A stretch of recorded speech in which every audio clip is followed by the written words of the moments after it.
What is consciousness? The short answer to that question is you, but I think it's worth a little bit more of a closer look than that, of course.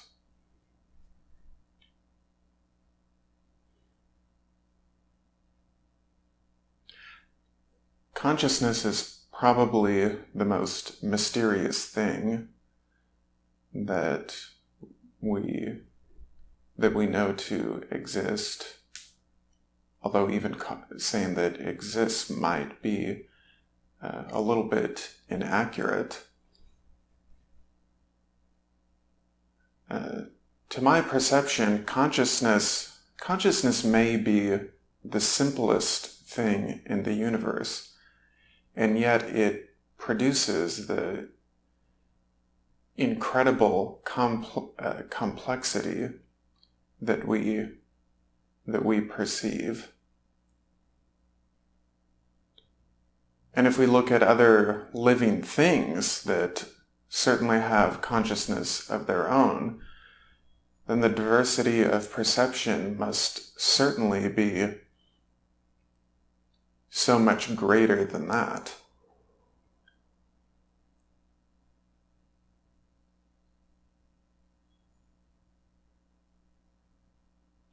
Recently, I posted a video about Google's artificial intelligence, Lambda, and that video, thinking about that, helped to crystallize some thoughts that I had been thinking about for a long time, and a lot of those things fit into the topic of this video.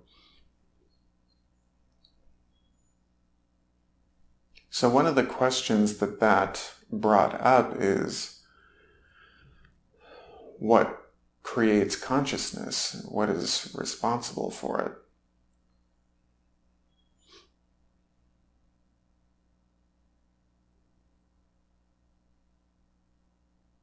Now you could approach this from a few different angles.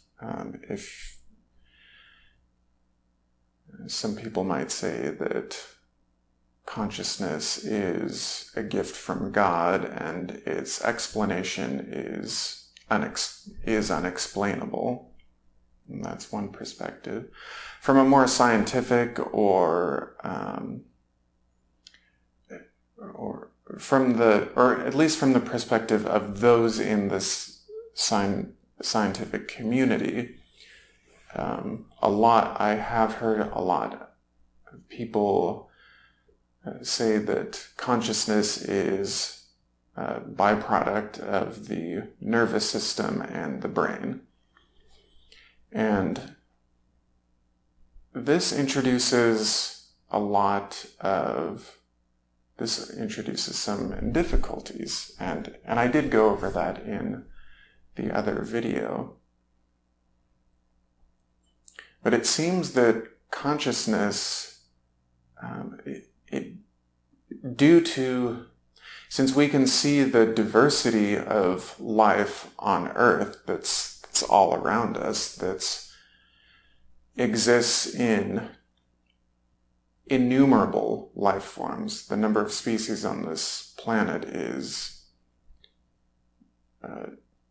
we don't even know how many. But it's a lot. I mean, we can say that. And so it doesn't seem, and many of those life forms are conscious. Some, you could argue, may not be conscious. I guess it really depends on your definition of consciousness. But due to the diversity that we can see, it doesn't seem that a particular configuration of the life form is all that necessary to produce consciousness.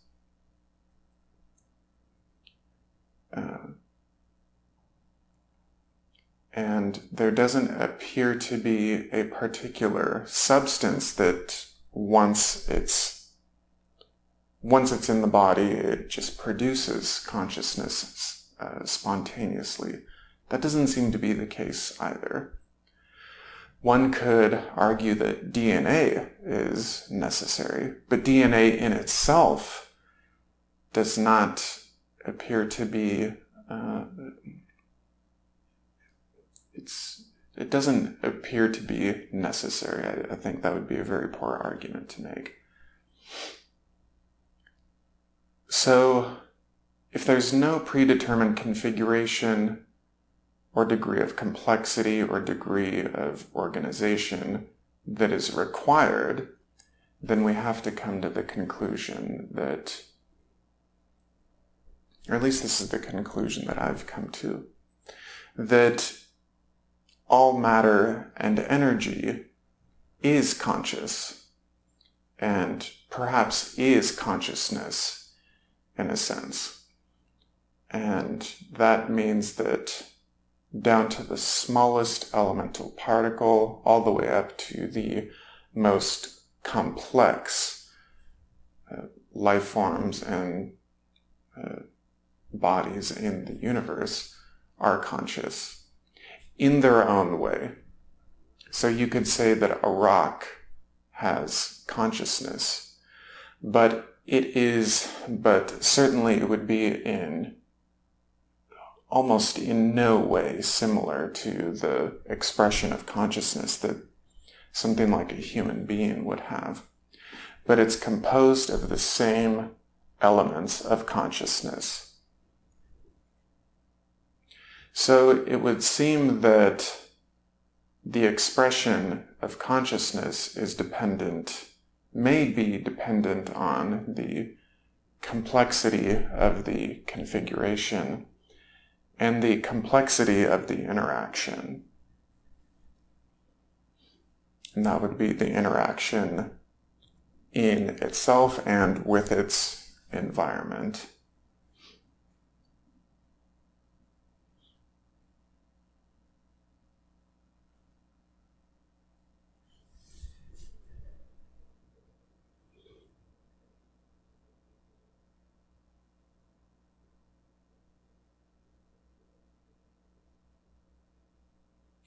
So rudimentary consciousness seems to exist in all things. And the conclusion with regard to things like lambda, for instance, you would have to conclude that lambda is conscious. Now, what the internal expression of that consciousness is like, we simply have no idea. The fact that the AI is able to interface with humans and communicate on that level, I don't see how that necessarily points to the potential reality that they perceive their reality in the same way that humans do. If lambda is conscious, then I think it would be easy to make the case that lambda has a very different view of reality than we do. And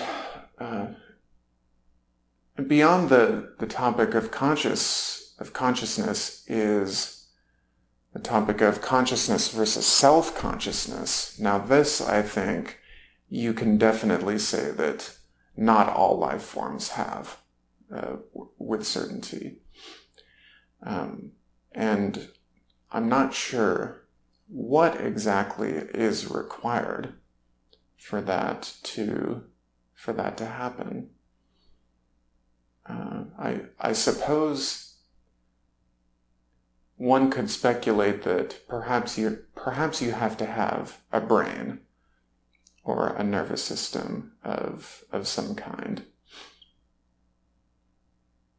Primates and I think perhaps a couple animals, they're able to to notice themselves in a mirror. I'm not sure which ones, but I do believe there are other animals outside of humans who are able to recognize themselves. And scientists tend to believe that that's a marker of self-consciousness.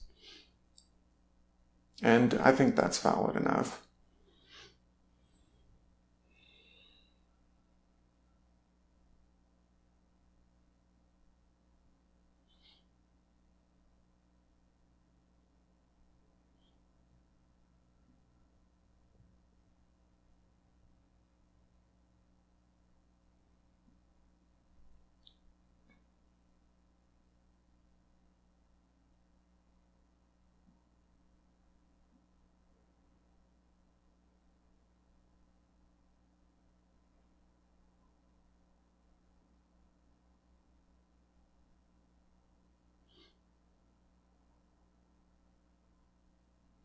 So rudimentary consciousness exists in all forms of matter and energy, whether living, non-living, or dead, regardless of any other factor. So that is my current hypothesis. Now, from that premise, the idea that lambda, for instance, would be conscious becomes a little bit mundane. Because then at this point, we assume that everything has its own consciousness. Now, if a rock is conscious, does that mean you should spare it and treat it with care and provide it the same dignities that anyone and everything else gets? I wouldn't make that argument at all. If this is the case, then you can see that consciousness and the complexity of consciousness, it scales. So you have something as simple as a pure substance or a mineral, a rock of some kind, to a virus, a bacteria, or a bacterium, to maybe plants, small animals, mammals. Although it scales, it would be difficult to make the claim that any one is superior over another, outside of degree of complexity. So the scaling that I'm referring to refers only to degree of complexity.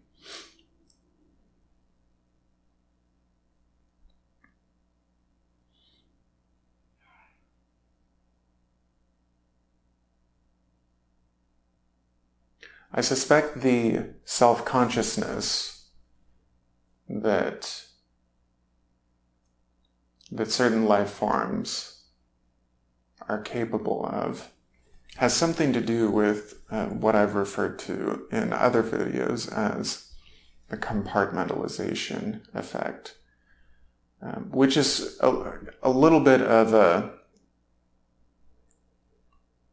it's an idea that I've been thinking about, but so I haven't fleshed it out yet, but that would be the phenomenon that creates the distinction between itself and objects and the world. The phenomenon that creates separateness, essentially. And it seems to be a deeply embedded in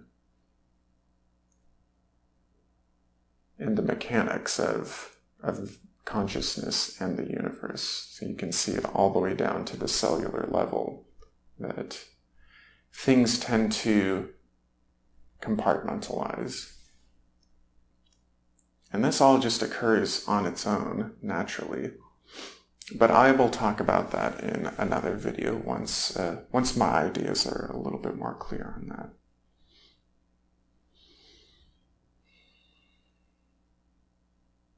But consciousness, it seems, it may very well be the simplest thing in the universe, and yet it is capable of creating the infinitely complex. And as I continue my journey in this life, I'm more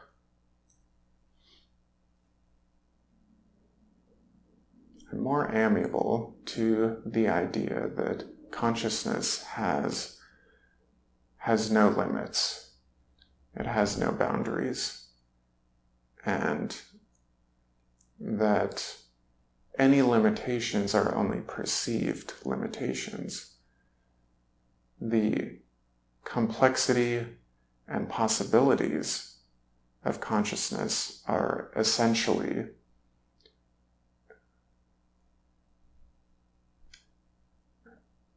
only products of consciousness, and hence the potential of consciousness itself is infinite, is literally infinite. And that is the conclusion that I have come to. And the more you consider that, the more shocking and breathtaking it is. And you see that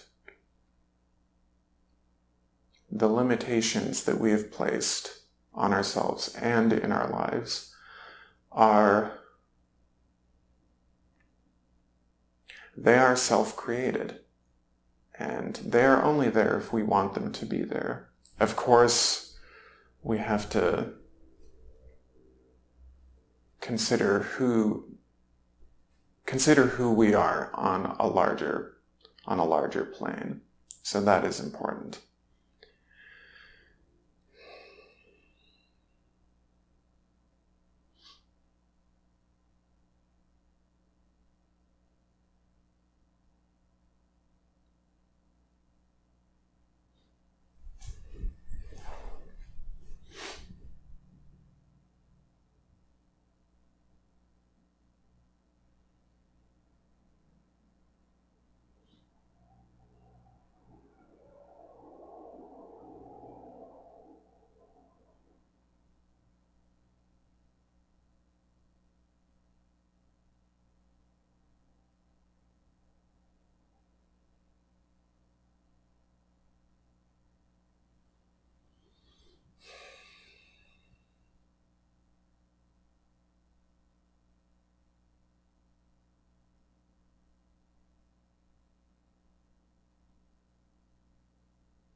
You are consciousness.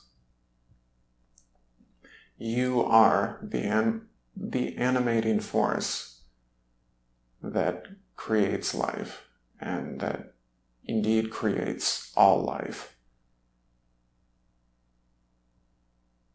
And the animating force that creates and sustains and propels even non-living things.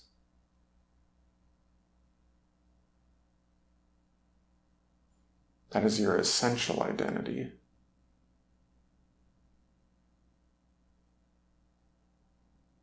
Although it's not even really an identity, it's just your existence, your beingness.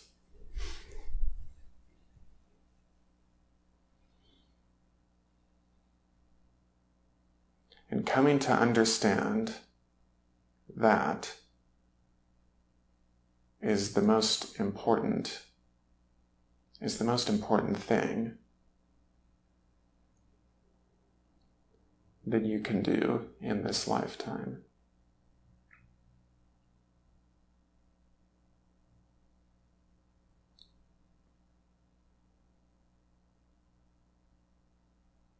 to see who you are underneath all of the superficiality.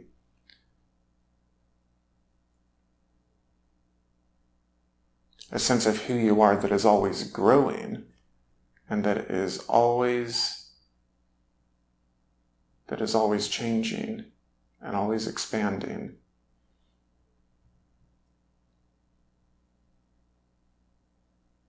To realize that is the greatest gift that anyone can receive in this lifetime, without a doubt.